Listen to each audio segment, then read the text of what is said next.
ആ, എല്ലാവർക്കും നമസ്കാരം. സാർ കേൾക്കുന്നുണ്ടോ? കേൾക്കാം സാർ, ആ, പറഞ്ഞോളൂ. കേൾക്കാം. ആ എല്ലാവർക്കും നമസ്കാരം. ഗവൺമെന്റ് പോളിടെക്നിക് കോളേജ് ആറ്റിങ്ങലിന്റെ നമ്മുടെ ഇൻസ്റ്റിറ്റ്യൂഷൻസ് ഇന്നോവേഷൻ കൗൺസിലിന്റെയും അതോടൊപ്പം തന്നെ ഇന്നോവേഷൻ ആൻഡ് ഓണ്ടർപ്രണർഷിപ്പ് ഡെവലപ്മെന്റ് സെന്ററിന്റെയും ഭാഗമായിട്ടുള്ള 7ാമത്തെ വെബിനാറാണ് നമ്മൾ ഇന്ന് ഇവിടെ കണ്ടക്ട് ചെയ്യുന്നത്.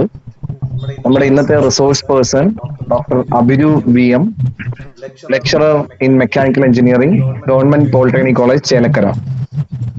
നമ്മുടെ ഇന്നത്തെ ടോപ്പിക് എന്ന് പറയുന്നത്, നമുക്ക് ഇന്ന് നമ്മൾ ഏറ്റവും കൂടുതൽ ഇമ്പോർട്ടന്റ് ആയിട്ടൊരു കാര്യമാണ് ഇന്നോവേഷൻ ആൻഡ് ഓണ്ടർപ്രണർഷിപ്പ് എന്ന് പറയുന്ന കാര്യം. അപ്പൊ അതിനെ ബേസ് ചെയ്ത് innovation inspired by nature, trends and challenges in biomimicry എന്ന ടോപ്പിക്കിലാണ് ഇന്ന് നമ്മുടെ വെബിനാർ ഇവിടെ കണ്ടക്ട് ചെയ്യുന്നത്. അപ്പോൾ ഈ വെബിനാർ നമ്മുടെ ബഹുമാനപ്പെട്ട അഭിരൂപ് സാറാണ്. അദ്ദേഹം ഗവൺമെന്റ് പോളിടെക്നിക് കോളേജ് ചേലക്കരയിലെ ലെക്ചറാണ്, അതോടൊപ്പം തന്നെ HOD ഇൻചാർജ് കൂടിയാണ്. അദ്ദേഹത്തിന്റെ BTech, MTech and PhD mechanical engineering complete ചെയ്തത് കേരള യൂണിവേഴ്സിറ്റിയിൽ നിന്നാണ്. അതോടൊപ്പം തന്നെ 5ഓളം റെപ്യൂട്ടഡ് ജേർണലുകളിൽ അദ്ദേഹത്തിന്റെ പബ്ലിക്കേഷൻസ് ഉണ്ട്. അതുപോലെ തന്നെ അസിസ്റ്റന്റ് പ്രൊഫസറായിട്ട് സെൽഫ് ഫിനാൻസിങ് എഞ്ചിനീയറിംഗ് കോളേജുകളിൽ വർക്ക് ചെയ്തിട്ടുണ്ട്, 10 വർഷത്തോളം വർക്ക് ചെയ്തിട്ടുണ്ട്. അതോടൊപ്പം തന്നെ OIP ക്ലബ്ബ്, അതുപോലെ AICTയുടെ ഇന്നോവേഷൻ സെല്ല്, അതുപോലെ തന്നെ ഒരുപാട് ഓണ്ടർപ്രണർഷിപ്പ് ആൻഡ് ഡെവലപ്മെന്റ് ഓറിയന്റഡ് ആയിട്ടുള്ള സെമിനാർ, വെബിനാറുകൾ, അതുപോലെ തന്നെ FDPs എല്ലാം അദ്ദേഹം കണ്ടക്ട് ചെയ്തിട്ടുണ്ട്. സർട്ടിഫൈഡ് ട്രെയിനർ ആണ്, ഓണ്ടർപ്രണർഷിപ്പ് ബേസ് ചെയ്തിട്ടുള്ള സർട്ടിഫൈഡ് ട്രെയിനർ ആണ്. അതുപോലെ തന്നെ ഇൻസ്റ്റിറ്റ്യൂഷൻസ് ഇന്നോവേഷൻ കൗൺസിലിന്റെ സർട്ടിഫൈഡ് അംബാസഡർ കൂടിയാണ്. അതോടൊപ്പം തന്നെ KDISCന്റെ മെന്ററും, അത് OIP പ്രോഗ്രാമുകളുടെ കോർഡിനേറ്ററും ഡിസ്ട്രിക്ട് ലെവൽ കോർഡിനേറ്ററും ഒക്കെ ആയിട്ട് വർക്ക് ചെയ്തിട്ടുണ്ട്. അതുപോലെ തന്നെ innovation entrepreneurship and development centre IEDC base ചെയ്തിട്ട് IEDC നോഡൽ ഓഫീസറായിട്ട് നിരവധി കോളേജുകളിലും, നിലവിൽ ഗവൺമെന്റ് പോളിടെക്നിക് കോളേജ് ചേലക്കരയിലും നോഡൽ ഓഫീസറായിട്ട് വർക്ക് ചെയ്യാണ്. അപ്പോൾ എല്ലാ തരത്തിലും നമ്മുടെ ഈ ഇന്നോവേഷൻ, ഓണ്ടർപ്രണർഷിപ്പ്, അതുപോലെ തന്നെ ഇതുമായി റിലേറ്റഡ് ആയിട്ടുള്ള ഏരിയയിൽ എക്സ്പീരിയൻസ് ഉള്ള ഫാക്കൽറ്റി കൂടിയാണ് ഡോക്ടർ അഭിരൂപ് സാർ. എന്തുകൊണ്ട് നമുക്ക് ഈ ബയോമിമിക്കിംഗ്, അതായത് നമുക്കറിയാം നമ്മൾ ഏറെക്കുറെ എല്ലാ കാര്യങ്ങളും, ഡിസൈനുകളും, ഇന്നോവേറ്റീവ് ആയിട്ടുള്ള ഡിസൈനുകളെല്ലാം നമ്മൾ നേച്ചറിൽ നിന്ന് മിമിക് ചെയ്ത് എടുക്കുന്ന ഡിസൈനുകളാണ്. അപ്പൊ അത്തരത്തിലുള്ള ടോപ്പിക്കിനെ കുറിച്ചാണ് അദ്ദേഹം ഇന്ന് നമുക്ക് ഷെയർ ചെയ്യുന്നത്. നമ്മുടെ ഈ എളിയ ഉദ്യമത്തിന്റെ ഭാഗമായിട്ട് നമ്മുടെ കോളേജിന്റെ ക്ഷണം സ്വീകരിക്കുകയും വോളണ്ടിയർലി നമുക്ക് ഈ സെഷൻ എടുക്കാമെന്ന് അദ്ദേഹം വാക്ക് നൽകുകയും അദ്ദേഹത്തിന്റെ എക്സ്പീരിയൻസ് ഷെയർ ചെയ്യാമെന്ന് അറിയിക്കുകയും, അതോടൊപ്പം തന്നെ ഈ വെബിനാറിൽ ഇന്ന് നമ്മുടെ ബഹുമാനപ്പെട്ട പ്രിൻസിപ്പൽ ബിന്ദുര ടീച്ചർ, അതുപോലെ തന്നെ ബഹുമാനപ്പെട്ട HODമാർ, അതുപോലെ തന്നെ മറ്റ് പോളിടെക്നിക് കോളേജുകളിലെ അധ്യാപകർ, റിട്ടയർഡ് ആയിട്ടുള്ള എക്സ്പീരിയൻസ്ഡ് ആയിട്ടുള്ള ഫാക്കൽറ്റീസ് ഉണ്ട്. അതുപോലെ തന്നെ മറ്റ് IEDC നോഡൽ ഓഫീസേഴ്സ് ഉണ്ട്. അതുപോലെ തന്നെ നമ്മുടെ പ്രിയപ്പെട്ട സ്റ്റുഡൻസ് ഉണ്ട്. എല്ലാവരെയും ഈ വെബിനാറിലേക്ക് സ്വാഗതം ചെയ്യുന്നു. Thank you Abhiroop sir. Abhiroop സാറിലേക്ക് ഈ വെബിനാർ കൈമാറുന്നു. Thank you sir. Okay, അടിപൊളല്ലേ?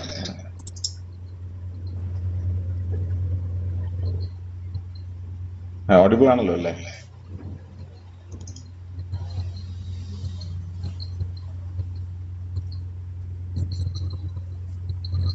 Yes. നിങ്ങൾ ഏതൊക്കെ ക്ലാസ്സിലെ കുട്ടികളാണെന്നൊന്ന് ചാറ്റ് ബോക്സിൽ ഒന്ന് കമന്റ് ചെയ്യാമോ? എന്തായാലും ഈവനിങ് ടൈം ഇത്രയും ആൾക്കാർ ഒരു session out of the academics plan ചെയ്തപ്പോൾ അറ്റൻഡ് ചെയ്യാൻ വന്ന വലിയ സന്തോഷമുണ്ട്. ഏതാണ്ട് 38 ആൾക്കാർ ഇവിടെ കാണുന്നുണ്ട്. ഏതൊക്കെ ക്ലാസ്സിലെ കുട്ടികളാണ് ഒന്ന് കമന്റ് ചെയ്യാമോ? സെമസ്റ്റർ കൂടെ ഒന്ന് ടൈപ്പ് ചെയ്തോളൂ. CHE എന്താണ്? കമ്പ്യൂട്ടർ ഹാർഡ്വെയർ എഞ്ചിനീയറിംഗ് ആണോ? Okay, first year. അതെ സാർ, അതെ സാർ. മെക്കാനിക്കൽ. ഓക്കെ,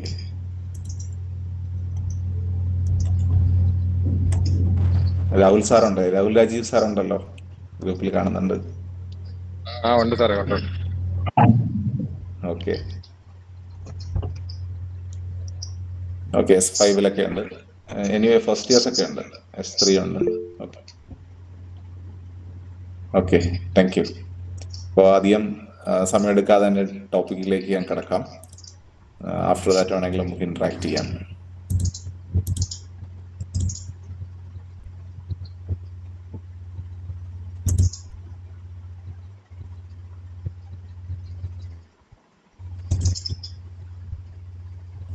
ഓക്കെ, നമ്മളിന്ന് ഡിസ്കസ് ചെയ്യാൻ പോകുന്ന topic innovation inspired by nature എന്നുള്ളതാണ്. ആർക്കെങ്കിലും ഇതിനെപ്പറ്റി എന്തെങ്കിലും ഒരു കമന്റ് പറയാമോ? ഇന്നോവേഷൻ ഇൻസ്പയർഡ് ബൈ നേച്ചർ എവിടെയെങ്കിലും കേട്ടിട്ടുണ്ടോ? സ്കൂളിൽ പഠിക്കുമ്പോഴോ എന്തെങ്കിലും?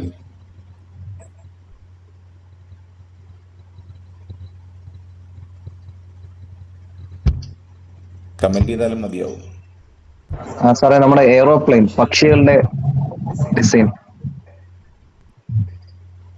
ഓക്കെ, കുട്ടികളാരെങ്കിലും ഒന്ന് പറയട്ടെ സാർ. ഷൈൻ സാർ പിന്നെ ഒത്തിരി ഒബ്സർവേഷനൊക്കെ ഉള്ളതാണ്, പെട്ടെന്ന് സാറിന് മനസ്സിലാവും. കുട്ടികൾക്ക് ആർക്കെങ്കിലും വേറെ എന്തെങ്കിലും ഒരു എക്സാമ്പിൾ പറയാമോ നിങ്ങൾ പഠിച്ചിട്ടുള്ള?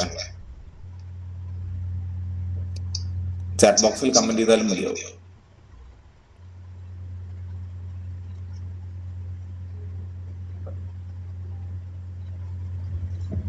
കമന്റ്സ് ഒന്നും കാണുന്നില്ല. എന്തായാലും ക്ലാസ് അധികം എക്സ്റ്റെൻഡ് ചെയ്ത് പോകേണ്ടതുകൊണ്ട് ഞാൻ അതിലേക്ക് കിടക്കാം. നിങ്ങളെല്ലാവരും തന്നെ സ്കൂളുകളിലും ഒക്കെ പലപ്പോഴും ചെറിയ രീതിയിലൊക്കെ ചിന്തിച്ചിട്ട് പോയിട്ടുള്ളൊരു ടോപ്പിക് തന്നെയാണ് അത്. നിങ്ങൾ ഈ പ്രസന്റേഷനുടനീളം നിങ്ങൾക്ക് മനസ്സിലാവും, നിങ്ങൾക്കത് അറിയാവുന്നതാണല്ലോ എന്നുള്ളത്. ബയോമിമിക്രി എന്ന് പറയുന്നത് നമ്മുടെ ഭൂമിനെ അല്ലെങ്കിൽ നേച്ചറിനെ ഇൻസ്പയർ ചെയ്തതുകൊണ്ട് എന്തെങ്കിലും നമ്മൾ കണ്ടുപിടിക്കുന്നതിനെല്ലാം ബയോമിമിക്രി എന്ന് പറയും. ഇപ്പൊ നമ്മള് കേൾക്കുന്നത് നമുക്കിപ്പോ പലതരം അസുഖങ്ങള്, അത്തരത്തിലുള്ള ബുദ്ധിമുട്ടുകളൊക്കെ വരുന്നുണ്ട്. ഇപ്പൊ നമ്മൾ മുൻകാലങ്ങളിൽ യൂസ് ചെയ്യുന്ന ആയുർവേദിക് മെഡിസിൻസ് ഒക്കെയാണ് നമ്മൾ യൂസ് ചെയ്തുകൊണ്ടിരുന്നത്. അപ്പൊ ഈ ആയുർവേദിക് ആരണ്ട ചാറ്റ് ജിപിടിയിലൊക്കെ കൊടുത്തിട്ട് ഫുള്ളായിട്ടൊരു കമന്റ് ഒക്കെ തന്നിട്ടുണ്ട്. ഓക്കെ, അപ്പൊ ഈ പറഞ്ഞ കാര്യങ്ങള് ഇർഫാൻ അഹമ്മദ് ടൈപ്പ് ചെയ്ത അങ്ങനെയുള്ള കാര്യങ്ങൾ പലതും ഞാൻ എന്റെ പ്രസന്റേഷനിൽ കടന്നു പോകുന്ന കാര്യങ്ങളാണ്. ഇത്തരത്തില് നേച്ചറിൽ നമുക്ക് ആവശ്യമുള്ള കാര്യങ്ങളെല്ലാം ഉണ്ട് എന്നുള്ളതാണ് പറയപ്പെടുന്നത്. അപ്പൊ നേച്ചറിനെ ഒബ്സർവ് ചെയ്ത് കഴിഞ്ഞാൽ നമുക്ക് പല പ്രോബ്ലംസിനും സൊല്യൂഷൻസ് കണ്ടെത്താൻ കഴിയും എന്നുള്ളതാണ്. അത്തരത്തിൽ ഉള്ള ഇന്നോവേഷൻസിനെ ആണ് ബയോമിമിക്രി എന്ന് പറയുന്നത്. ഇപ്പൊ നേരത്തെ കമന്റിൽ കണ്ടതുപോലെ തന്നെ വെൽക്രോ എന്ന് പറയുന്ന സാധനം നമ്മൾ കണ്ടിട്ടുണ്ട്. വെൽക്രോ ഷൂസിൽ ഉപയോഗിക്കാറുണ്ട്, ബാഗ്സിൽ ഉപയോഗിക്കാറുണ്ട്, ഇങ്ങനെ പലതരം സ്പോർട്സ് ഐറ്റംസിൽ ഉപയോഗിക്കാറുണ്ട്. വെൽക്രോ എല്ലാവർക്കും അറിയാം, റൈറ്റ് സൈഡിൽ കാണുന്ന ഒരു സെറ്റപ്പാണ് വെൽക്രോ എന്ന് പറയുന്നത്. അപ്പൊ ഈ വെൽക്രോ കണ്ടുപിടിച്ച ആളിന്റെ പടമാണ് അവിടെ കാണുന്നത്, ജോർജിന്റെ പടമാണ് കാണുന്നത്. അപ്പൊ ഈ ജോർജ് ഇത് കണ്ടുപിടിക്കാനുള്ള സാഹചര്യം, ജോർജ് തന്റെ നായയുമായിട്ട് ഹണ്ടിങ്ങിന് പോയപ്പോ, ഇത് ജോർജിന്റെ നായയാണെന്ന് എനിക്ക് അറിയില്ല, ഒരു പടം ഞാൻ കൊടുത്തിട്ടുണ്ടെന്നേ ഉള്ളൂ. പട്ടിയുടെ ദേഹത്തെല്ലാം ഈ ഇത്തരത്തിലുള്ള ബർസ് പിടിച്ചിരിക്കുന്നതായിട്ട് കാണപ്പെട്ടു എന്നാണ് പറയുന്നത്. ഇതിപ്പോ പട്ടി സാധാരണ ദേഹത്ത് എന്തെങ്കിലും വരുവാണെങ്കിൽ അതിങ്ങനെ ചൊറിഞ്ഞിട്ടാണ് അതിനെ പുറത്തേക്ക് മാറ്റുക. അത്തരത്തിലൊന്നും ചെയ്തിട്ടൊന്നും ഇത് പോകുന്നില്ല, വളരെ നല്ല ശക്തിയായിട്ട് പിടിച്ചിരിക്കുന്ന ഒരു സാധനമാണ് അത്. അപ്പൊ ഇവിടെ നിന്നാണ് ഇയാൾ ഈ വെൽക്രോ എന്ന് പറയുന്ന ആ ഡിസൈനിലേക്ക് പോയത് എന്നുള്ള പറയുന്നത്. ഇതൊരു എക്സാമ്പിളാണ് ബയോമിമിക്രിയുടെ. ഇത് വളരെ ആദ്യകാലത്ത് തന്നെ ഉണ്ടായിട്ടുള്ള ഒരു ഇന്നോവേഷനാണ്. പ്ലെയിൻ കണ്ടുപിടിച്ചത് ആരാണ് എന്ന് കമന്റ് ചെയ്യാമോ? നിങ്ങളെല്ലാം പഠിച്ചിട്ടുള്ളത് തന്നെയാണ്. ബാംഗ്ലൂരൊക്കെ വിശ്വേശ്വര മ്യൂസിയത്തൊക്കെ പോയിട്ടുള്ളവർക്ക് ഈ ഫസ്റ്റ് പ്ലെയിനിന്റെ ഒരു റെപ്ലിക്ക അവിടെ ഉണ്ടാക്കി വെച്ചിട്ടുണ്ട്. ഞാനും രാഹുൽ സാറും ഒക്കെ ടൂർ പോയപ്പോൾ ഞങ്ങൾ കണ്ടതാണ് ബാംഗ്ലൂരില് വിശ്വേശ്വര മ്യൂസിയത്തില്. ആർക്കെങ്കിലും ഒന്ന് കമന്റ് ചെയ്യാമോ, ആരാണ് ഫസ്റ്റ് എയറോപ്ലെയിൻ കണ്ടുപിടിച്ചത്? നിങ്ങളെല്ലാം പഠിച്ചിട്ടുള്ളതാണ്. കമന്റ്സ് ഒന്നും കാണുന്നില്ല.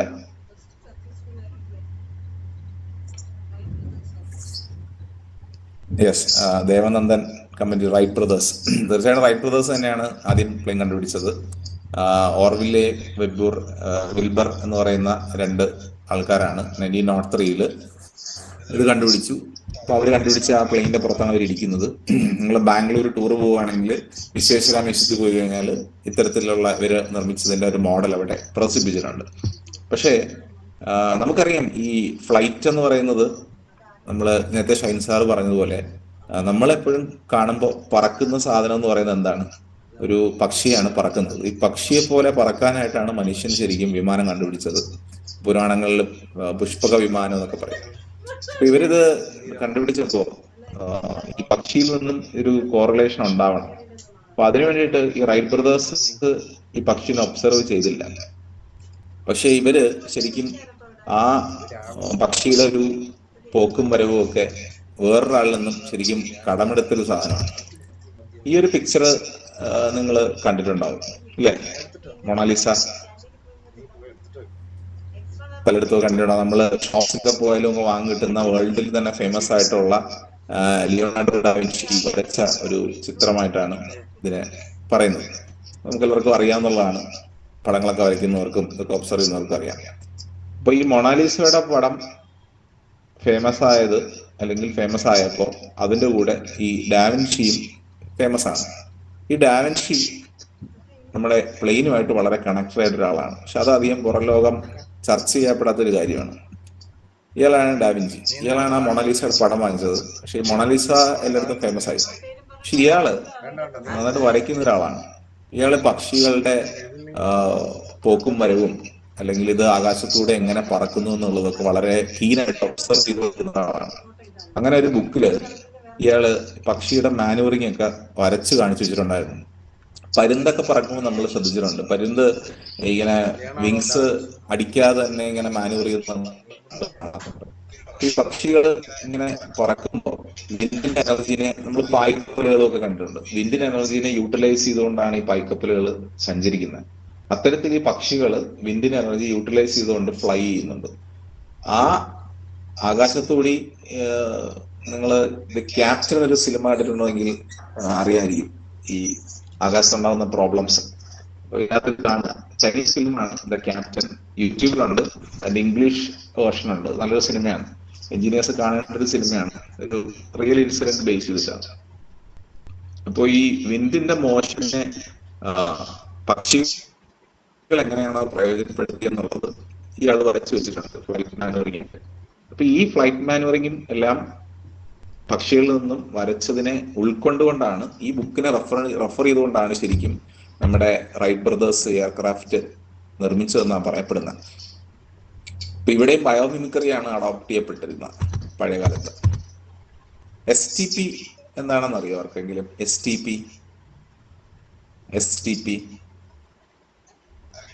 ആരെങ്കിലും കമന്റ് ചെയ്യാമോ? STP സിവിലിലെ കുട്ടികൾ ആരെങ്കിലും ഉണ്ടെങ്കിൽ അറിയാമായിരിക്കും. സിവിൽ ആരെങ്കിലും ഉണ്ടോ? സിവിൽ ഇല്ല, സിവിൽ ആരെയും കാണുന്നില്ല കമന്റ് ചെയ്തത്. സീവേജ് ട്രീറ്റ്മെന്റ് പ്ലാന്റ് ആണ് STP. ഞാൻ പറയുന്നത് ഓഡിബിൾ അല്ലേ? ആരെങ്കിലും ഒന്ന് മൈക്ക് അൺമ്യൂട്ട് ചെയ്ത് പറയാമോ? യെസ്, STP എന്നത് സിവേജ് ട്രീറ്റ്മെന്റ് പ്ലാന്റ് ആണ്. ട്രിവാൻഡ്രത്തുള്ള ആൾക്കാരാണല്ലോ എല്ലാവരും അല്ലെ? ട്രിവാൻഡ്രം ടൗണിൽ താമസിക്കുന്ന ആരെങ്കിലും ഉണ്ടോ? ഈ ഒരു പടം കുറച്ചു നാളുകൾക്ക് മുന്നേ നമ്മളെ ട്രിവാൻഡ്രത്ത് പ്രക്ഷോഭം ഉണ്ടായി.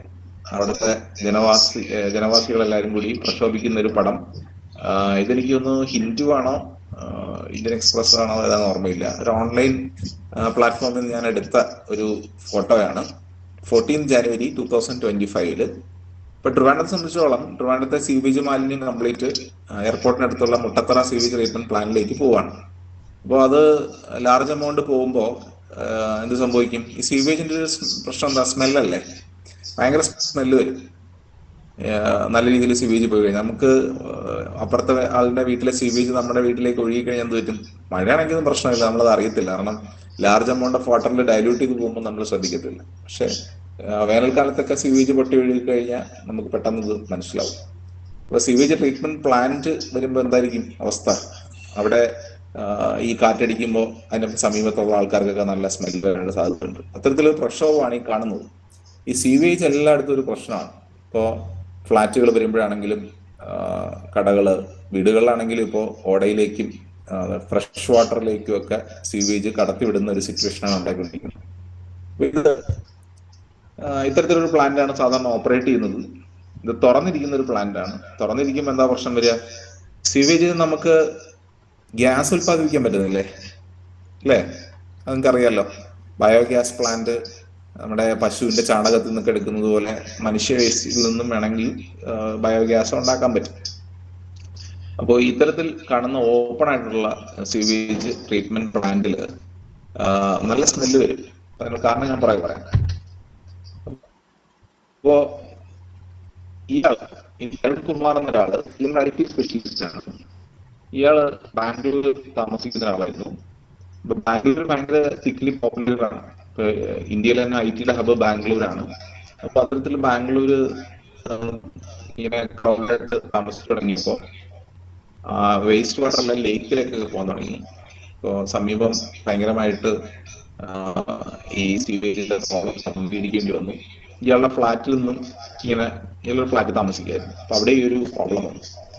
ഇയാൾ എങ്ങനെ സൊല്യൂഷൻ കണ്ടെത്തുമെന്ന് ആലോചിച്ചുകൊണ്ടിരിക്കുകയായിരുന്നു. അങ്ങനെ ഒരു സൊല്യൂഷൻ ഇയാൾ കണ്ടെത്തി. അവിടുത്തെ സീവേജ് ട്രീറ്റ്മെന്റിനെ പ്രോസസ് ചെയ്തുകൊണ്ട് കുടിക്കാനല്ലാത്ത മറ്റാവശ്യങ്ങൾക്കായിട്ടുള്ള വെള്ളം അതിൽ നിർത്താൻ വേണ്ടി പറ്റുന്ന രീതിയിൽ. അപ്പൊ അതെങ്ങനെയാണെന്ന് നോക്കാം. പശുവിനെ എല്ലാവർക്കും അറിയാമല്ലോ. പശുവിന്റെ ബോഡിയിലെ ഡൈജസ്റ്റീവ് സിസ്റ്റം, പശുവിന്റെ വയറിനകത്ത് നമ്മളിപ്പോൾ പല ആവശ്യങ്ങൾക്കും ചാണകം ഉപയോഗിക്കാറുണ്ട്. ഈവൻ നമ്മുടെ ബയോഗ്യാസ് പ്ലാന്റ് മൊത്തം അടഞ്ഞിരിക്കുന്ന ബയോഗ്യാസ് പ്ലാന്റിലാണെങ്കിലും ചാണകമാണ് ആദ്യം ഇടുന്നത്. ചാണകം ഇട്ടിട്ടാണ് അതിനകത്ത് നിന്ന് പ്ലാന്റിൽ നിന്ന് നമുക്ക് ബയോഗ്യാസ് ലഭിക്കുന്നത്. ഈ ബയോഗ്യാസ് പ്ലാന്റൊക്കെ വളരെ ചെറിയ കപ്പാസിറ്റിയാണ്. ഈ ബയോഗ്യാസ് പ്ലാന്റിനകത്ത് ചാണകം ഇടുമ്പോൾ ഈ ചാണകത്തിലൊരു ബാക്ടീരിയ ഉണ്ട്.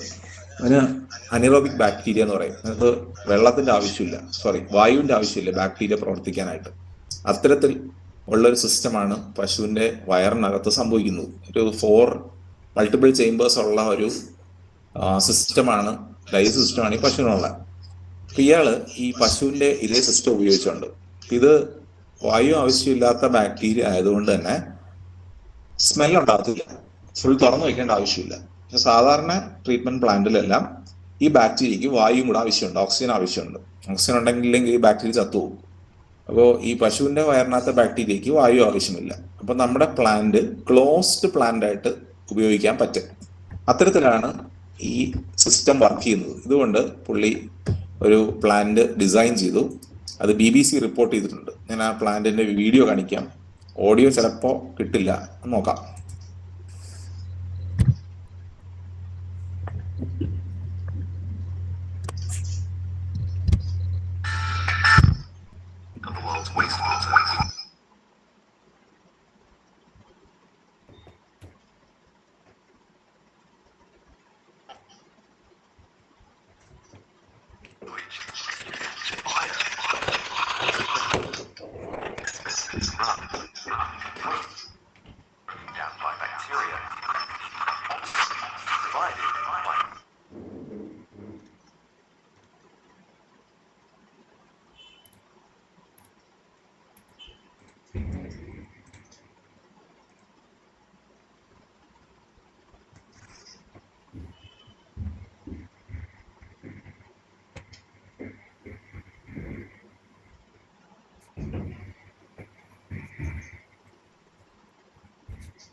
ഓഡിയോ ചെയ്യാൻ പറ്റുന്നത് കണ്ടോ?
ഓക്കെ, വീഡിയോ കണ്ടു കാണാം.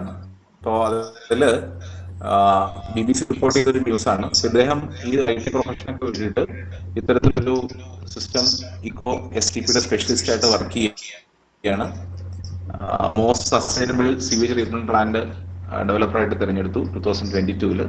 ഇപ്പോൾ അക്രോസ് ഇന്ത്യയും മറ്റ് കൺട്രീസിലും ഒക്കെ ഇത്തരത്തിലുള്ള പ്ലാന്റ് വർക്ക് ചെയ്യുന്നുണ്ട്. അപ്പോൾ ഇതിൻ്റെ ഒരു ഗുണം എന്ന് വെച്ച് കഴിഞ്ഞാൽ ഈവൻ നമ്മുടെ പാർക്കിന്റെ അടിയിലോ അല്ലെങ്കിൽ കാർപോർട്സിന്റെ അടിയിലോ ഒക്കെ സിസ്റ്റം വർക്ക് ചെയ്യാൻ പറ്റും. ഇന്ന് നിരവധി വലിയ വലിയ പ്രൊജക്ട്സ് ഒക്കെ പുള്ളി ഹാൻഡിൽ ചെയ്യുന്നുണ്ട്. ഇത് ഇദ്ദേഹത്തിന്റെ ഇന്റർവ്യൂസ് ഒക്കെ നിങ്ങൾ നോക്കിയാൽ കാണാം. ഇപ്പൊ 2025 ഒരു ഇന്റർവ്യൂ യൂട്യൂബിൽ നോക്കിയാൽ കാണാം. അദ്ദേഹത്തിന്റെ ലോഗോ ആയിട്ടുള്ള ഒരു പശുവിനെയും കെട്ടിപ്പിടിച്ചിട്ട് നിൽക്കുന്ന ഒരു ഇന്റർവ്യൂ ആണ്. കാരണം ഇയാൾക്ക് ഇത്തരത്തിലൊരു സ്ഥാനവും ലുക്കൊക്കെ മാറി. അയാൾ വളരെ ഒരു ധനികനായിട്ട് ഒരാളെ പോലെ ഇപ്പം കാണപ്പെടുന്നുണ്ട്. അപ്പോൾ ഇയാളുടെ ലോഗമായിട്ട് ഉപയോഗിക്കുന്ന ഇയാളെ പശുവിനെയാണ് ഉപയോഗിക്കുന്നത്. പശുവിന്റെ ഡയറ്റ് സിസ്റ്റമാണ് ഈ ഒരു പ്ലാന്റ് തുടങ്ങാനായിട്ട് പുള്ളി യൂസ് ചെയ്തതും അവിടുത്തെ ബയോമിമിക്കിങ് ചെയ്തിരിക്കുന്നതും പശുവിന്റെ ഡയറ്റ് സിസ്റ്റമായിട്ടാണ്. ഞാൻ പറയുന്ന ഓഡിബിൾ ആണല്ലോ അല്ലേ?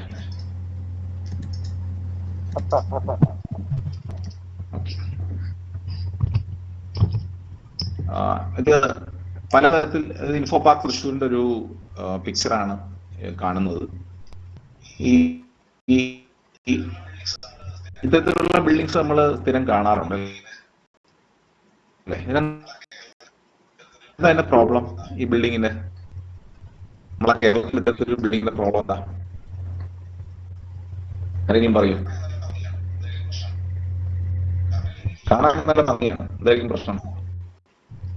കറണ്ട് ഇല്ലെങ്കിൽ ഇരിക്കാൻ പറ്റുമോ അതിനകത്ത്? ചൂട് കൂടും. അതെ, കറണ്ട് ഇല്ലെങ്കിൽ തിരിച്ചു പോലെ ചെയ്യാൻ പറ്റില്ല, ജനൽ വെക്കാൻ പറ്റില്ല, ഫുള്ളി ക്ലോസ്ഡ് ആണ്. അതെ, ചൂട് കൂടുതലാണ്. ഗ്ലാസിന്റെ പ്രശ്നം നിങ്ങളുടെ ആരുടെ വീട്ടിൽ പർഗോള ഗ്ലാസ് ഉണ്ട്? പർഗോള ഗ്ലാസ് നിറയെ ആൾക്കാരെ വീട്ടിൽ കാണും അല്ലെ? പർഗോള ഗ്ലാസ് കാണും. സൺഷെയ്ഡ് എക്സ്റ്റൻഷൻ ഇല്ലാത്തതുണ്ടാവും. ഈവൻ ഗ്ലാസ് ഏരിയ തന്നെ വളരെ കൂടുതലാണ് പല വീടുകളിലും ഇപ്പോൾ കൺസ്ട്രക്ട് ചെയ്യുന്നത്. നമ്മുടെ കേരളത്തിന് ഇണങ്ങിയ ഒരു സംവിധാനം അല്ല ഇത്.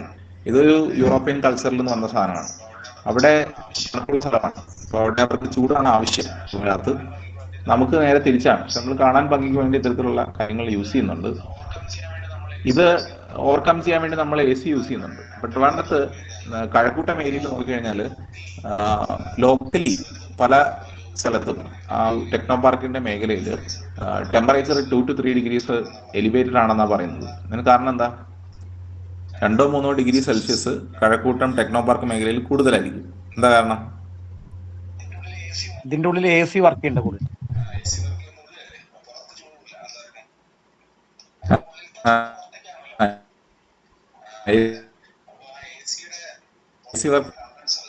ഉള്ളിലല്ലേ, എനോർമസ് എമൗണ്ട് ഓഫ് ഹീറ്റ് ആണ് പുറത്തേക്ക് വരുന്നത്. അവിടെ എല്ലാ ബിൽഡിങ്സും മാസീവായിട്ട് എയർ കണ്ടീഷൻസ് യൂസ് ചെയ്യുന്നുണ്ട്.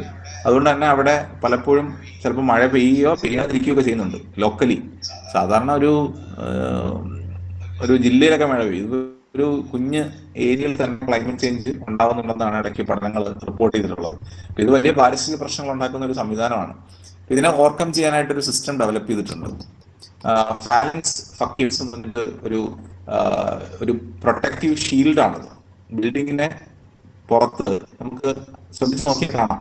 റിപ്സ് പോലെ ഒരു നമ്മൾ ക്ലാഡിംഗ് ടൈൽസ് ഒക്കെ വെക്കത്തില്ലേ സാധാരണ, അതുമാതിരി ഒരു സിസ്റ്റമാണ് പ്രൊവൈഡ് ചെയ്തിരിക്കുന്നത്. എക്സിസ്റ്റിംഗ് ബിൽഡിങ്സിൽ ചൂട് ഈ പകൽ സമയങ്ങളിൽ സൺലൈറ്റിന്റെ കാരണമുള്ള ഹീറ്റ് ലോഡ് ഉള്ളിലേക്ക് പെനട്രേഷൻ കുറയ്ക്കാനായിട്ടാണ് ഇത്തരത്തെ സംവിധാനം യൂസ് ചെയ്യുന്നത്. ഈ ഫാലിൻസ് ഫക്കീഴ്സ് ഒരുപാടെണ്ണം ഉണ്ട് കേട്ടോ. ഞാനൊരു ടൈപ്പ് മാത്രമാണ് എക്സ്പ്ലെയിൻ ചെയ്യുന്നത്. ഇത് ഒരു ബയോമിമിക് ഇന്നോവേഷൻ ആണ്. ഈ പടം നിങ്ങളൊന്ന് ശ്രദ്ധിക്കൂ, എന്തൊക്കെ കാര്യങ്ങളുണ്ടെന്നൊന്ന് നോക്കൂ. ഒരു കാക്ടസ് ഉണ്ട്, ദെൻ ഒരു സഹായൻ സിൽവർ ആൻഡ് ഉണ്ട്. ആൻഡിന്റെ പടമാണ് താഴെ കൊടുത്തിരിക്കുന്നത്. റൈറ്റ് സൈഡിൽ പോകുമ്പോൾ ഒരു ക്യാമൽ ഉണ്ട്, ഒട്ടകം. പിന്നെ വീറ്റ് ഉണ്ട്. പിന്നെ ലാസ്റ്റ്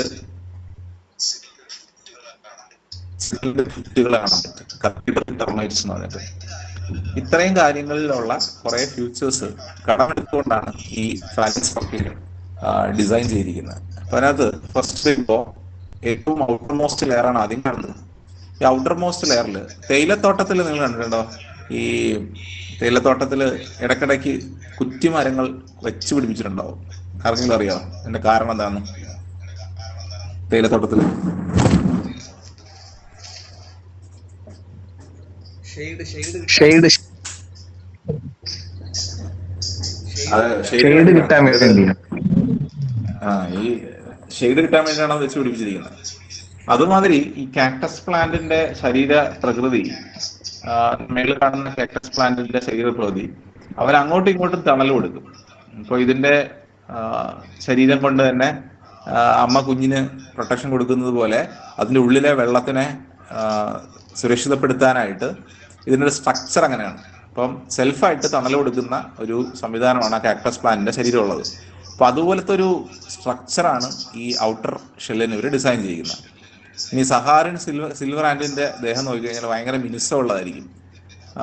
നമ്മള് ഈ കാറിലൊക്കെ പാർക്ക് ചെയ്തിട്ട് പോകുമ്പോൾ വിൻഷീൽഡിൽ നമ്മളൊരു സിൽവർ ഷീൽഡ് എടുത്ത് വെച്ചിട്ട് പോകാറുണ്ടായിരുന്നു. ചിലരൊക്കെ അത് യൂസ് ചെയ്യാറുണ്ട്. അത് ദീർഘനേരം പുറത്ത് വെയിലത്ത് പാർക്ക് ചെയ്യുന്ന കാറൊക്കെ ആണെങ്കിൽ ഫ്രണ്ടിലെ വിൻഷീൽഡ് നല്ലോണം വെയിലടിക്കുമല്ലോ, അപ്പോൾ അതിൽ നിന്ന് റിഫ്ലക്ട് ചെയ്ത് പോകാൻ വേണ്ടിയിട്ട് ഒരു വിൻഷീൽഡ്, ഒരു ഷീൽഡ് എടുത്ത് വെച്ചിട്ടൊക്കെ പോകാറുണ്ട്. അപ്പോൾ വരുന്ന സൺലൈറ്റിനെ അത് തിരിച്ച് റിഫ്ലക്ട് ചെയ്ത് വിടും. അപ്പൊ ഇതേ ഒരു പ്രതിഭാസമാണ് സഹാരൻ സിൽവർ ആൻഡിന്റെ ദേഹത്തുള്ളത്.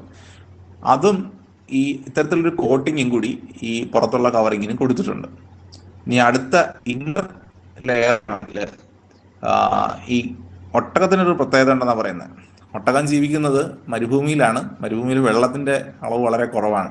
അപ്പോൾ വായുവിൽ കൂടി ഒട്ടകം ശ്വസിക്കുന്ന എയറിലെ ജലാംശം ഇതിന് വലിച്ചെടുക്കാൻ പറ്റുന്ന ഒരു പ്രതിഭാസം ഈ ക്യാമലിനുണ്ട്. അപ്പൊ അത്തരത്തിൽ ഈ ഇന്നർ ലെയർ ഡിസൈൻ ചെയ്തിരിക്കുന്നത് വാട്ടറിൽ, ഈ എയറിലുള്ള വാട്ടർ മോളിക്യൂൾസിനെ അബ്സോർബ് ചെയ്ത് നനവ് പിടിച്ചു നിർത്താൻ പറ്റുന്ന വിധത്തിലാണെന്നാണ് പറയുന്നത്. ഇനി വീറ്റ്, നെൽക്കതിരുകൾക്കൊരു പ്രത്യേകത ഉണ്ട്. നെല്ലെപ്പോഴും വളരുന്നത് എവിടെയാണ്? വെള്ളത്തിൽ നിന്നാണ്. ഈ വെള്ളത്തിൽ വളരുന്ന സാധനം മേളിലേക്ക്, ഈ നെല്ലിന്റെ സ്റ്റെമ്മ് കാപ്പിലറി ട്യൂബ് പോലെയാണ് വർക്ക് ചെയ്യുന്നത്. അപ്പം അത് മേളിലേക്ക് വെള്ളം വലിച്ചെടുക്കുകയും ഈ ചൂടടിക്കുമ്പോൾ അത് വേപ്പറാവില്ലേ? നമ്മുടെ ദേഹത്ത് വേർപ്പ് പറ്റിയിട്ട് ഫാൻ ഇടുമ്പോൾ നമുക്ക് തണവ് വന്നാൻ കാരണം എന്താ? ഈ വെള്ളം വേപ്പറൈസ് ആവും, അപ്പോഴാണ് നമുക്ക് ആ തണവ് തോന്നുന്നത്. അത്തരത്തിൽ വെള്ളത്തിനെ വേപ്പറൈസ് ചെയ്തുകൊണ്ടിരിക്കും. അപ്പം ഈ വെള്ളം കിട്ടാനായിട്ട് നമ്മൾ ഈ ഫാലിങ്സ് ഫക്കീഡിൽ ഏറ്റവും ബോട്ടം ലെയറിൽ, ഇതിന് ഏറ്റവും അടിയറ്റത്ത് അല്ലെങ്കിൽ ഫ്ലോറിൽ എപ്പോഴും വെള്ളം കൊടുത്തോണ്ടേയിരിക്കും. വെള്ളം കൊടുത്തോണ്ടേയിരിക്കുമ്പം നമ്മളെ കാപ്പിലറി ആക്ഷൻ കാരണം ഈ കാണുന്ന ലെയറിൽ വെള്ളം മേളിലേക്ക് എത്തുകയും അത് ചൂടടിക്കും, വേപ്പറാവുകയും ചെയ്യും. വേപ്പറാവുമ്പം ഇത് തണുക്കും, ഈ പാനൽ തണുക്കും. ഈ പാനൽ തണുക്കുമ്പം ഈ പാനലിന് അപ്പുറത്താണ് നമ്മുടെ വാൾ ഇരിക്കുന്നത്. അപ്പോൾ വാളിൽ ഒരു തണവ് കിട്ടും. ഇനി അത് മാത്രമല്ല, ഈ രണ്ട് ലെയേഴ്സിന് കുറ്റികളെ പോകേണ്ടതുണ്ട്. ഇതിൽ പിന്നെ പ്രത്യേക വീട്ടിലൊക്കെ എയർ ഹോളുകളൊക്കെ വെക്കാറുണ്ട്. എയർ ഹോൾ എവിടെ വെക്കണേ? സീലിങ്ങിനോട് ചേർന്നാണ് എയർ ഹോൾ വെക്കുന്നത്. അപ്പോൾ സീലിങ്ങിനോട് എയർ ഹോൾ വെക്കുമ്പോൾ ചൂടുള്ള വായു മുകളിൽ നിന്നിട്ട് പുറത്തേക്ക് പോകും. അപ്പോൾ ഈ നമ്മുടെ റൂമിനകത്ത് ഒരു എയർ റീപ്ലേസ് ചെയ്യും. ഇത്തരത്തിലൊരു സർക്കുലേഷൻ, നാച്ചുറൽ സർക്കുലേഷൻ ആണ് ടെർമൈറ്റിന്റെ ഈ ചെതൽപ്പൂച്ച.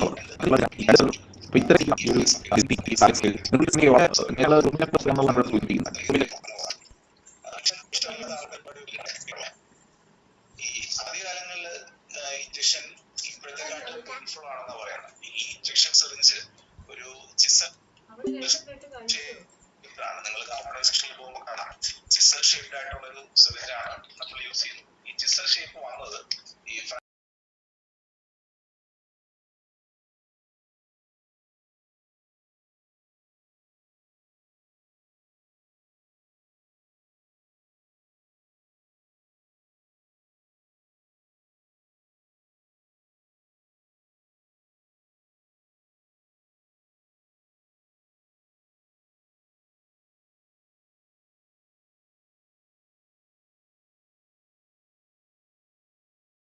ഫ്രാൻസിസ് റൈറ്റ് എന്ന് പറയുന്ന ഒരു ആള്, ഇയാള് 1844 കാലഘട്ടങ്ങളില് ഇയാളെ കൊതു കുത്തിയപ്പോ, കാണാൻ പറ്റത്തില്ലേ? സ്ക്രീൻ കാണാൻ പറ്റുന്നുണ്ടോ?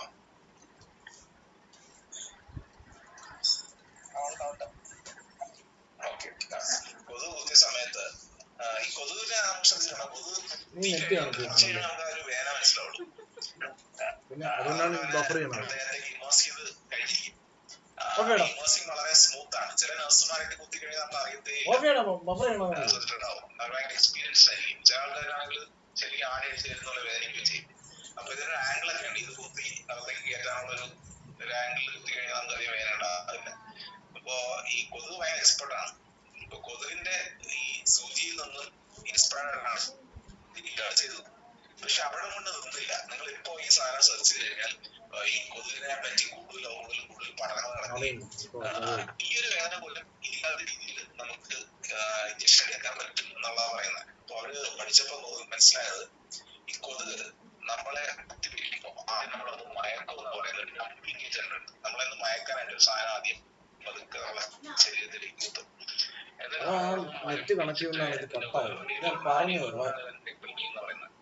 ഇത്തരത്തിലുള്ള ഡിസൈനുള്ള നീഡിൽസ് പുതിയ ഡീറ്റെയിൽസ് വന്നുകൊണ്ടിരിക്കുകയാണ്. റൈറ്റ് സൈഡിൽ കാണുന്ന ഫസ്റ്റ് കാണുന്നത് ഒരു ഡബിൾ നീഡിലാണ്. അപ്പൊ ഒന്നില് നമ്മുടെ നമ്പിങ് ഏജന്റ് കണ്ടോ. റൈറ്റ് സൈഡിൽ കാണുന്നത് ആദ്യം ചെറിയ നീഡിൽ വെച്ച് ഇവിടെ കുത്തു കൊടുക്കും. ഈ കുത്തു കൊടുക്കുന്ന സമയത്ത് നമ്മുടെ ശരീരം ഈ തൊലിഭാഗം മരവിക്കും. പിന്നെ മാത്രമേ അടുത്ത നീഡില് ഇൻസേർട്ട് ചെയ്യുള്ളൂ. ഇതൊക്കെ വളരെയധികം കാലിക പ്രസക്തിയുള്ള കാര്യങ്ങളാണ്. കാരണം ഇപ്പോ ഈ ഹോൾ സർജറി അല്ലെങ്കിൽ മൈക്രോ സർജറി ഒക്കെ ഭയങ്കര ഫേമസ് ആയിക്കൊണ്ടിരിക്കുന്ന ഒരു കാലമാണ്. മെക്കാനിക്കൽ ആകുമ്പോൾ നമ്മള് അല്ലെങ്കിൽ മെക്കാനിക്കൽ കുട്ടികളിൽ എപ്പോഴും നമുക്ക് ഈ വാഹനങ്ങളുമായിട്ടുള്ള കാര്യങ്ങളാണ്. പക്ഷെ അങ്ങനല്ല. ഇത്തരത്തിലുള്ള മെഡിക്കൽ മേഖലയിലൊക്കെ ഒത്തിരി ഓപ്പർച്യൂണിറ്റീസ് ഉള്ള കാലഘട്ടമാണ് ഇപ്പോൾ കണ്ടുകൊണ്ടിരിക്കുന്നത്. അവിടെ ടെക്നോളജി യൂസ് ചെയ്തുകൊണ്ട് പോയിക്കൊണ്ടിരിക്കുകയാണ്. കൊണ്ട് പല പഠനങ്ങൾ നടന്നുകൊണ്ടിരിക്കുന്നത് പല പല കാര്യങ്ങൾ വരാനുണ്ട്. അപ്പോ 1840 സംഭവം ഇപ്പോഴും വിട്ടിട്ടില്ല. ആൾക്കാർ കൊതുകിന്റെ പുറകെ തന്നെ ഉണ്ടെന്നുള്ളതാണ്. ഇതൊരു സീറ്റാണ്. ലെക്സസ് എന്നൊക്കെ അറിയാമല്ലോ. ലെക്സസിന്റെ കാർ നിങ്ങൾ കണ്ടിട്ടുണ്ടാവും. ലെക്സസ് കമ്പനി ഒരു മോഡലാണ്. ആക്ച്വലി ഉണ്ടാക്കിയിട്ടില്ല. നമ്മുടെ ചെലന്തി വല എല്ലാവർക്കും അറിയത്തില്ലേ അല്ലേ? സ്പൈഡർമാന്റെ സിനിമയൊക്കെ കണ്ടിട്ടുണ്ടാവും. ഈ ചെലന്തി വലയ്ക്ക് ഒരു പ്രത്യേകത ഉണ്ട്. ഭയങ്കര സ്ട്രെങ്ത് ആണ്. സ്ട്രെങ്ത് ടു വെയിറ്റ് റേഷ്യോ ഭയങ്കര ഹൈ ആണ്. ചെറിയൊരു വെയിറ്റില് ഭയങ്കര സ്ട്രെങ്ത് ആണ്. നല്ല ഇലാസ്റ്റിസിറ്റി ഉണ്ട്. ഉള്ളൊരു സാധനമാണ്. അപ്പോ ഈ കാറിനകത്ത് കാറിലും പ്ലെയിനിലും ഒക്കെ വെയിറ്റ് കൂടുമ്പോ എന്ത് പറ്റും? നമ്മള് വെയിറ്റ് കൂടുന്ന പഴയ അംബാസിഡർ കാർ ഭയങ്കര സ്ട്രോങ് ആണെന്ന് പറയും. ടാറ്റാന്റെ കാർ ഭയങ്കര സ്ട്രോങ് ആണെന്ന് പറയും. എന്തുകൊണ്ടാണ് പറയുന്നത്? കാറിന്റെ ഹെവി ആണെന്ന് നമ്മൾ പറയും അല്ലെ. നീഡിലേക്ക് ടാങ്ക് എന്നൊക്കെ എപ്പോഴും പറയാറുണ്ട്. ഭയങ്കര സ്ട്രോങ് ആണ്, ഒരു ഇടിയിലൊന്നും സംഭവിക്കില്ല എന്നൊക്കെ പറയാറുണ്ട്. പക്ഷെ അവിടെയും നമുക്ക് വെയിറ്റ് മാത്രം കൂടിയത് കൊണ്ട് സ്ട്രെങ്ത് കൂട്ടണമെന്നില്ല. അല്ലെങ്കിൽ സ്ട്രെങ്ത് കൂട്ടാനായിട്ട് വെയിറ്റ് കൂട്ടണമെന്നില്ല എന്നുള്ളതാണ്. ചില വെയിറ്റ് കുറഞ്ഞ സാധനങ്ങൾക്കും സ്ട്രെങ്ത് ഉണ്ട്. അത് എക്സാമ്പിളാണ് നമ്മുടെ ഹെയർ. ഹെയർ ഭയങ്കര ഒരു സംഭവമാണ്. ഇപ്പൊ ഞാൻ ഇടയ്ക്ക് ഒരു ബാർബർ ഷോപ്പിൽ പോയപ്പോ അവിടെ ഇയാള് ഈ ഹെയറിനെ ചാക്കിൽ കെട്ടി വെച്ചിട്ടുണ്ട്. അപ്പൊ ഞാൻ ഇദ്ദേഹത്തോട് ചോദിച്ചു, ഇത് നിങ്ങൾ എന്ത് ചോദിച്ചു, എങ്ങനെ ഡിസ്പോസ് ചെയ്യുന്ന ചോദിച്ചു. നമ്മൾ പറയുന്നത് കോൺക്രീറ്റ് ബ്ലോക്സ് ഉണ്ടാക്കാൻ വേണ്ടിയിട്ട് കൊണ്ടുപോകുന്നുണ്ടെന്ന്. ഈ കോൺക്രീറ്റ് ബ്ലോക്സിനകത്ത് നമ്മൾ വാർക്കുന്ന സമയത്ത് കോൺക്രീറ്റിൽ കമ്പിട്ടല്ലോ വാർക്കുന്നത്, അതിന്റെ സ്ട്രെങ്ത് കൂട്ടാനായിട്ട്. ഇതുപോലെ കോൺക്രീറ്റ് ബ്ലോക്കിൽ ഹെയർ ആഡ് ചെയ്യുന്ന സമയത്ത് ഇത് കമ്പി പോലെ ആക്ട് ചെയ്യും. അപ്പോൾ ഇതിന് നല്ല ടെൻസൈൽ സ്ട്രെങ്ത് ഉള്ള സാധനമാണ്, ഇലാസ്റ്റിക് പ്രോപ്പർട്ടി ഉള്ള സാധനമാണ് നമ്മുടെ ഹെയർ. അപ്പോൾ അതും ഒരു വലിയ സാധനമാണ്. ഇപ്പൊ ഹെയർ ഞാൻ ഡയറക്റ്റ്ലി ആഡ് ചെയ്യാം. ഇവിടെ ഈ പടത്തിൽ കാണുന്നത് ചെലന്തിയുടെ വല പോലത്തെ സാധനങ്ങൾ മനുഷ്യനുണ്ടാക്കാൻ പറ്റിക്കഴിഞ്ഞാൽ അത് ഒരു മിറാക്കിളായിരിക്കും. കാരണം അത്രയും സ്ട്രെങ്ത് ചെറിയ വെയിറ്റിൽ പറ്റുവാണെങ്കിൽ പല കാര്യങ്ങൾക്കും വെയിറ്റ് കുറച്ചുകൊണ്ട് നമുക്ക് എയർക്രാഫ്റ്റിലൊക്കെ വെയിറ്റ് കുറച്ചുകൊണ്ടുള്ള സ്ട്രെങ്ത് ഉള്ള സാധനങ്ങൾ സപ്ലൈ ചെയ്യാൻ പറ്റി കഴിഞ്ഞാൽ അത്രയും ഫ്യൂല് കുറച്ച് മതി. എയർക്രാഫ്റ്റിന്റെ ഡിസൈൻ അതുപോലെ ചെയ്ത് കഴിഞ്ഞാൽ ചെറിയ എമൗണ്ടിന് നമുക്ക് ട്രാവൽ ചെയ്യാൻ പറ്റും. അപ്പൊ ഇതൊക്കെ നേച്ചറിൽ നിന്നും ഇൻസ്പയർ ചെയ്യപ്പെടുന്ന കാര്യങ്ങളാണ്. ഇതൊരു ഹംബാക്ക് വെയിലാണ്. വെയില് നമുക്ക് എല്ലാവർക്കും അറിയാം, ഒരു പ്രത്യേക തരം വെയിലാണ് ഈ കാണുന്നത്. ഇതിന്റെ നിങ്ങൾ കാണാം, ഈ ദേഹത്തുള്ള കോറുഗേഷൻസ് കണ്ടോ? ഈ കോറുഗേഷൻസ് ഉള്ള വെയിലിനൊരു പ്രത്യേകതയുണ്ട്. സാധാരണ വെയിലിനെക്കാട്ടും 40% കൂടുതൽ കുത്തനെ ഇതിന് സ്വിം ചെയ്യാൻ പറ്റുന്ന പറയുന്നത്. സാധാരണ ഇത്രയും വലിയ സാധനമാണ്, അപ്പം അങ്ങോട്ടും ഇങ്ങോട്ടും മൂവ് ചെയ്യാനൊക്കെ പാടാണ്. ഇതിന് സാധാരണ ഉള്ളതിനെക്കാട്ടും 40% കൂടുതൽ സ്റ്റീപ്പറും സ്മൂത്ത് ആയിട്ടും പോകാൻ പറ്റുമെന്ന് പറയുന്നു. അപ്പോൾ ഇത് ഒബ്സർവ് ചെയ്തുകൊണ്ട് നമ്മുടെ വേറെ കുറേ ഡിസൈൻസ് വന്നിട്ടുണ്ട്. US നേവൽ അക്കാഡമി ഇത്തരത്തിൽ അവരുടെ എയർപ്ലെയിൻസിന്റെ വിങ്സും അണ്ടർ വാട്ടർ ടർബൈൻസ് ഉണ്ട്. ഈ ടർബൈനിൻ്റെയൊക്കെ ബ്ലേഡുകൾ ഡിസൈൻ ചെയ്യാൻ തുടങ്ങി. ഇത്തരത്തിൽ ഡിസൈൻ ചെയ്തപ്പോൾ 30 വയ്ക്കാൻ പറ്റി. അതോടൊപ്പം തന്നെ പ്ലെയിനിൽ ലിഫ്റ്റ് എന്ന് വിളിക്കുന്ന സംഭവമാണ്. അതിൽ 8% ലിഫ്റ്റ് കൂടുതൽ ഒരു വിൻഡ് കമ്പനി ഈ ഒരു ഡിസൈൻ ഇത്തരത്തിലുള്ള ഡിസൈൻ ലോസ് കുറയ്ക്കാൻ 30% കൂടുതൽ എഫിഷ്യന്റ് ആയിട്ട് അവരുടെ വിൻഡ് ടർബൈൻ പ്ലേറ്റ്സ് ഡിസൈൻ ചെയ്യാൻ പറ്റി എന്നുള്ളതാണ് പറയുന്നത്. ഇതെല്ലാം തന്നെയും ആ വെയിലിന്റെ ശരീരത്തിലുള്ള ഒരു പ്രകൃതം നമ്മൾ യൂസ് ചെയ്തുകൊണ്ട് ചെയ്തപ്പോഴാണ് ഇത് ചെയ്യാൻ വേണ്ടി സാധിച്ചത്. ഷാർക്കിന്റെ ദേഹത്തൊരു പ്രത്യേകത ഉണ്ട്. ഈ ഷാർക്കിന്റെ സ്കിന്നില് ഡെർമൽ പ്രതിഭാസം കാണാൻ പറ്റും. വളരെ ചെറുതാണ് കേട്ടോ. അത് നമ്മൾ കാണുമ്പോൾ വലുതായിട്ട് കാണുന്നുണ്ടെങ്കിൽ ആണ് ഈ കാണുന്നത്. എന്റെ സ്കെയിൽ ഇവിടെ കൂടുതലുണ്ട്. അപ്പൊ ഇത്തരത്തിലുള്ള ഷാർക്കിന്റെ ദേഹം വരുമ്പോ ഇതിന്റെ വിസ്കസ് ലോസ് അല്ലെങ്കിൽ വെള്ളം പോകുമ്പോൾ ഉള്ള ഒരു ഫ്രിക്ഷൻ ലോസ് കുറയ്ക്കാൻ വേണ്ടി പറ്റും എന്ന് പറയുന്നത്. ഇത് ഈ ഒരു ഡിസൈൻ എന്ന് പറയുന്ന സോഫ്റ്റ്വെയർ കമ്പനിയുണ്ട്. ഇത് നമുക്കറിയാം ഇൻഡസ്ട്രിയിൽ വളരെ ഫേമസ് ആയിട്ട് കാണാം. ഈ സ്യൂട്ട് ഡിസൈൻ ചെയ്തിരിക്കുന്നത് ഈ ഷാർക്കിന്റെ സ്കിന്നിൽ നിന്നും ഇൻസ്പയർഡ് ആയിട്ടാണ്. ഇത് ഉപയോഗിച്ച ആൾക്കാരായിരുന്നു യൂസ് ചെയ്യുന്നത്. യൂസ് ചെയ്യാൻ പാടില്ല എന്നൊക്കെ വന്നു. ഇപ്പോ ഇത് യൂസ് ചെയ്യുന്നില്ല. ഈ ഡിസൈൻ അഡീഷൻ വളരെ ഉപയോഗിച്ചുകൊണ്ട് ഹോസ്പിറ്റൽസ് നമ്മൾ ടച്ച് ചെയ്യുമ്പോൾ ഞാനൊക്കെയാണ് പബ്ലിക് ട്രാൻസ്പോർട്ട് കൈ യൂസ് ചെയ്യും. അവിടെ നമ്മളാണ് കൂടുതൽ അവസ്ഥ കൈയിട്ട് ഭക്ഷണം നോക്കത്തില്ല. അതുപോലെ ഹോസ്പിറ്റലിൽ ഡോറ് എപ്പോഴും പിടിക്കുന്ന കുറേ സാധനങ്ങളുണ്ടാവും. ഇവിടെയാണ് ഈ വെന്റിലേറ്റർ ഇവിടെ പിടിച്ച് അടുത്ത ഫേഷ്യലിന്റെ അണുക്കൾ സാധ്യതയാണ്. ഇവിടെ അണുക്കൾ ചെയ്യാൻ സാധ്യത. അതിൽ ഡോറിൽ കോഴ്സ് കൊടുത്തു കഴിഞ്ഞാൽ ഇത്തരത്തിലുള്ള ഒരു ക്രോസ് കണ്ടാമിനേഷൻ അല്ലെങ്കിൽ ഇൻഫെക്ഷൻ കുറയ്ക്കാൻ പറ്റുമെന്ന് കണ്ടെത്തുകയും ഇത്തരത്തിലുള്ള കോട്ടിങ്സ് പാനൽസ് ഒക്കെ കൊടുക്കുകയും ചെയ്യും. ഇതൊരു സാധനം ആദ്യമൊക്കെ 270 km സ്പീഡിലൊക്കെ പോകുന്നു. ഈ ജെമിനെ തന്നെ നമുക്ക് കാണാം. ഏതോ ഒരു പ്ലെയിൻ പോകുന്നു 5 km ഭയങ്കര സൗണ്ട് ആയിരിക്കും. അപ്പൊ ഇത്തരത്തിലുള്ള ട്രെയിൻ സ്പീഡിലായതുകൊണ്ട് തന്നെ ഇതിന്റെ ഡിസൈൻ എയർ റെസിസ്റ്റൻസ് ഭയങ്കര ഹൈ ആണ്. ഇതിങ്ങനെ പുഷ് ചെയ്ത് പോകുമ്പോൾ ഭയങ്കര സൗണ്ട്. അപ്പൊ ഈ സൗണ്ട് ഭയങ്കര അനോയിങ് ആയിരുന്നു. അപ്പൊ ഇതിനെ പിന്നെ ലേറ്റർ ആയിട്ട് ഇതിനെ തുളച്ചുകൊണ്ട് കിങ് ഫിഷർ അഡോപ്റ്റ് ചെയ്തതാണ്. കിങ് ഫിഷർ പ്രത്യേകത എന്ന് വെച്ച് കഴിഞ്ഞാൽ കിങ് ഫിഷർ വെള്ളത്തിലേക്ക് എയറിൽ നിന്ന് പറന്ന് വെള്ളത്തിനടിയിൽ പോകുമ്പോൾ ആ മീനിനെ പോയി കളയും. അപ്പൊ ഈ മീൻ പോകാതിരിക്കാൻ വേണ്ടി വളരെ സൈലന്റ് ആയിട്ട് സ്മൂത്ത് ആയിട്ടാണ് ഇത്തരത്തിൽ കിങ് ഫിഷർ ഈ ഒരു എങ്ങനെയാണോ അത് വെള്ളത്തിലേക്ക് പോകുന്നത് ഈ ഒരു ഡിസൈൻ അഡോപ്റ്റ് ചെയ്തുകൊണ്ടാണ് ഇത്തരത്തിൽ ഡിസൈൻ നമ്മൾ ട്രെയിൻസ് ആണെന്ന് പറയുന്നത്. അതുപോലെ ഈ ബോഗീസ് ഭയങ്കര സ്പീഡിൽ പോകേണ്ട ബോഗീസിൽ കണക്ഷൻസ് ഭയങ്കര നോയ്സി ആയിട്ട്.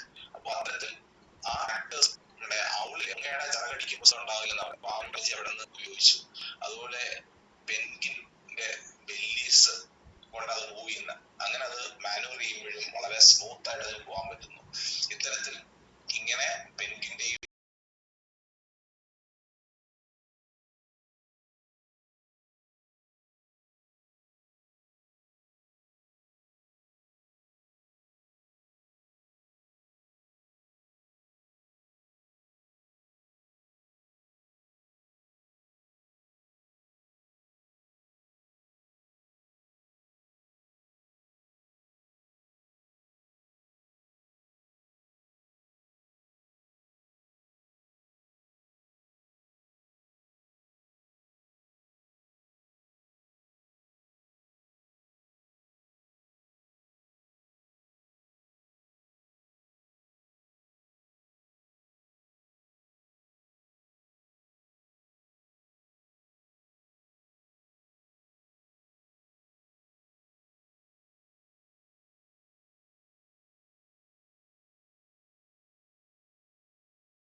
മാർലിന്റെയും കിങ് ഫിഷറിന്റെയും ഒക്കെ കാര്യങ്ങൾ അഡോപ്റ്റ് ചെയ്തുകൊണ്ട് ഇവര് ബുള്ളറ്റ് ട്രെയിനിനെ മോഡിഫൈ ചെയ്തു. അത്തരത്തിലാണ് ഇന്ന് കാണുന്ന ബുള്ളറ്റ് ട്രെയിൻ വർക്ക് ചെയ്യുന്നത്. ഇതൊരു വളരെ രസകരമായിട്ടൊരു ജീവിയാണ്. ഇതൊരു ഡെസേർട്ട് ബീച്ചിലാണ്. അപ്പൊ ഇതിനൊരു പ്രത്യേകത, ഇതിന്റെ ദേഹം ചില സ്ഥലങ്ങളിൽ മുള്ളു പോലെ പൊങ്ങിയിരിക്കും, ചില സ്ഥലങ്ങൾ വളരെ താഴ്ന്നിരിക്കും. ഇപ്പം അപ്സ് ആൻഡ് ഡൗൺസ് ഉള്ള ഒരു ബോഡിയാണ്, നിങ്ങൾക്ക് കാണാൻ പറ്റും. അപ്പൊ ഇതിന്റെ പ്രത്യേകത ഈ ബമ്പുകളെല്ലാം വെള്ളത്തിനെ വലിച്ചെടുക്കും. ഈ ഫ്ലാറ്റ് ആയിട്ടുള്ള ഏരിയ വെള്ളത്തിനെ ചേമ്പിന്റെ ഇല പോലെ വെള്ളത്തിനെ തള്ളിക്കളയും. ഒന്ന് ഹൈഡ്രോഫോബിക് ആണ്, ഒന്ന് ഹൈഡ്രോഫിലിക് ആണ്. ഒരിടത്ത് വെള്ളം വലിച്ചെടുക്കും, അത് വെള്ളം പിടിക്കില്ല, പ്ലാസ്റ്റിക് പോലെയാണ്. അപ്പൊ ഈ ഒരു മെത്തേഡിൽ നിന്നുകൊണ്ട് ആണ് ഇത് വെള്ളം കുടിക്കുന്നത്. എന്ന് വെച്ച് കഴിഞ്ഞാല് നിങ്ങൾക്ക് വീഡിയോ ആണോ മനസ്സിലാവും.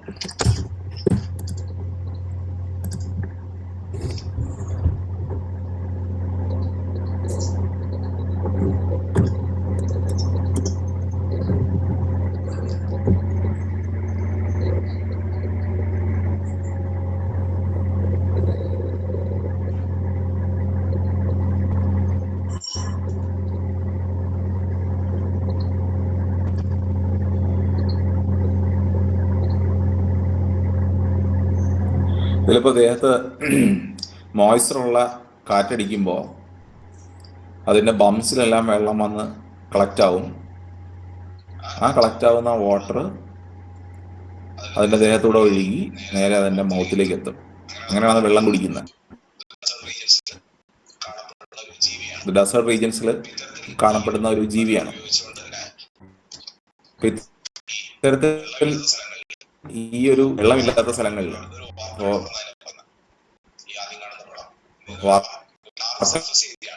ടവർ പോലെ ഇതൊരു ഇതില് ചില ഭാഗങ്ങളിൽ വെള്ളം വലിച്ചെടുക്കുകയും ബാക്കി ചില ഭാഗങ്ങളിൽ ഹൈഡ്രോഫോബിയാണ്, അതിങ്ങനെ വെള്ളം പിടിച്ച് സഹായിക്കുന്നു. ഇതെല്ലാം വന്നത് ഈ പറയുന്ന ഡെസേർട്ട് ബീറ്റിൽ, നബീബ് ഡെസേർട്ട് ബീറ്റിൽ എന്ന് പറയുന്ന ഈ ഒരു ജീവിയുടെ എൻ്റെ ദേഹത്തുള്ള ഒരു പ്രതിഭാസം മിമിക് ചെയ്തുകൊണ്ടാണ് ഈ ഡിസൈൻ ചെയ്തിരിക്കുന്നത്. ഇതുപോലെ നമുക്ക് ജീവികളെ അനുസരിച്ചുകൊണ്ട് ഒരുപാട് നടക്കുന്നുണ്ട്. എനിക്ക് അങ്ങനെ ചെയ്തിട്ടുള്ളതിന് വളരെ ശ്രദ്ധിക്കണോ? കമന്റ് ചെയ്യും. ഇങ്ങനെ വണ്ടി ഇരിക്കുമെന്ന് തോന്നുന്നുണ്ടോ? ഇത് ആധികാരികത നോക്കിയാൽ ചില കാര്യങ്ങളാണ്. സ്കൂട്ടർ ഇതേപോലെ ഉണ്ടോ? അതെ, കറക്റ്റാണ്.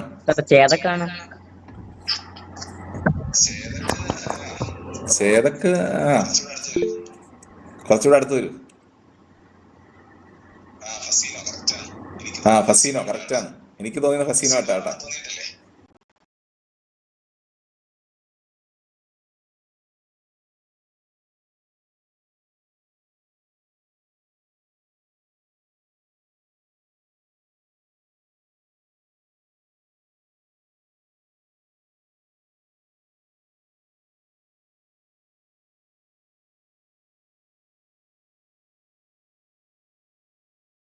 ഫസീനോ തോന്നിയിട്ടില്ലേ?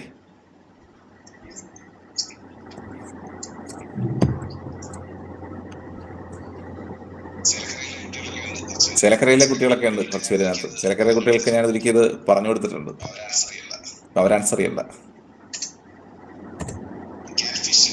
ക്യാറ്റ് ഫിഷിനെ കണ്ടു കഴിഞ്ഞാൽ ഏതെങ്കിലും ഡിസൈനായിട്ട് സാമ്യമുള്ളതായിട്ട് തോന്നുന്നുണ്ടോ? ഒരു കാർ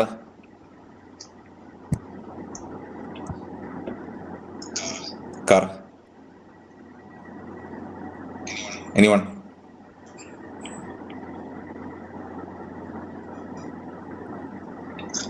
കമന്റ്സ് ഒന്നും കാണുന്നില്ലല്ലോ.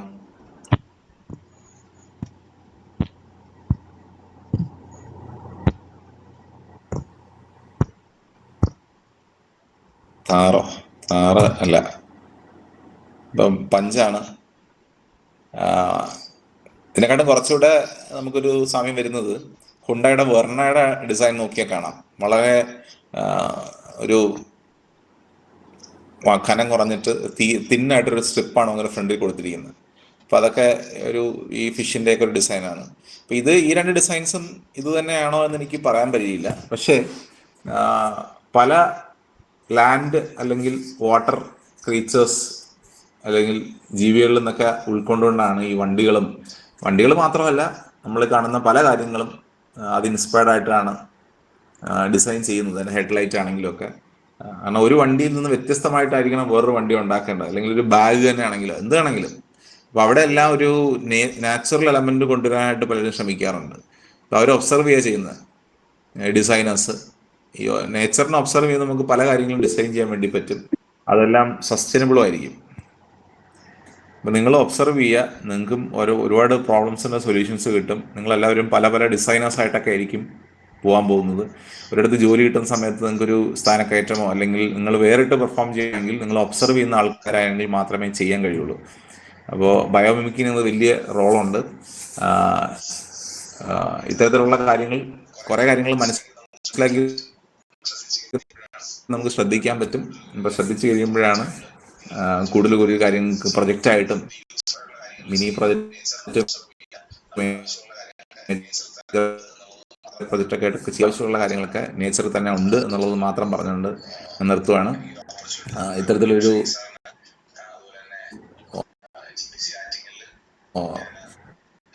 എനിക്കൊരു ഓപ്പർച്യൂണിറ്റി ആറ്റിങ്ങലിലും ഞാൻ നന്ദി പറയുകയാണ്. അതുപോലെ ഈ ഒരു സമയത്ത് ചെയ്തു, ആൾക്കാർ അറ്റൻഡ് ചെയ്തു, നല്ലൊരു കീഴ്വഴപ്പാണ്. അപ്പോൾ താങ്ക് യു വെരി മച്ച്. ഇനി ഏതൊക്കെ സ്റ്റാഫ് ഉണ്ടെന്ന് എനിക്കറിയില്ല. ആറ്റിങ്ങിലുള്ള ഒരുപാട് സുഹൃത്തുക്കളുണ്ട്. രാഹുൽ ജീവൻ്റെ വളരെ മെക്കാനിക്കലിലെ അറിയില്ല. Thank you very much. നമ്മുടെ ഫീഡ്ബാക്ക് ഞാൻ ഇവിടെ ഷെയർ ചെയ്തു. മെസ്സേജ് ഫാക്കൽറ്റി നമ്പർ ഫാക്കൽറ്റീസുള്ള വിഷയങ്ങളുണ്ടെങ്കിൽ ചോദിക്കാം. ഞാനിത് ഞാൻ കാര്യങ്ങളല്ല, പല കുറിച്ച് നോക്കുകയൊക്കെ ചെയ്ത കാര്യങ്ങളാണ്. അതിന്റെ ടെക്നിക്കൽ ഡീറ്റെയിൽസിനെ പറ്റി അറിയില്ല. എന്നാൽ ആവണല്ലോ.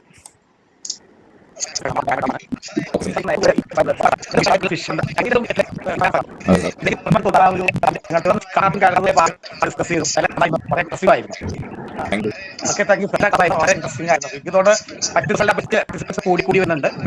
അപ്പോൾ ഇതേമാതിരി വെബിനാർ കണ്ടക്ട് ചെയ്യുന്ന ഷൈൻ സാർ എനിക്ക്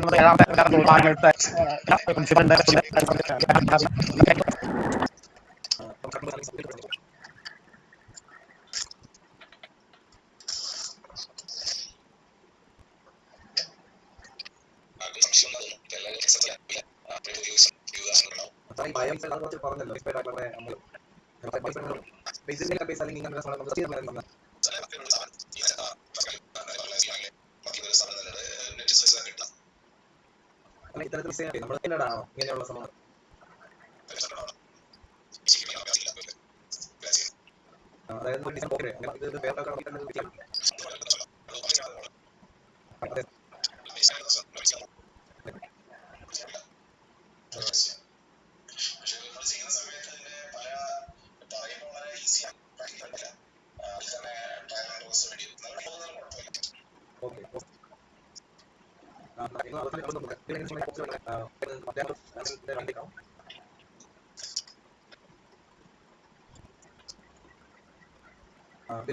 ഹലോ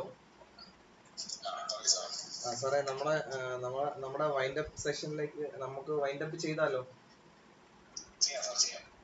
അപ്പോ നമുക്ക് നമ്മുടെ ഇന്നത്തെ ഈ സെഷൻ നമുക്ക് ഇവിടെ കണ്ടക്ട് ചെയ്തത്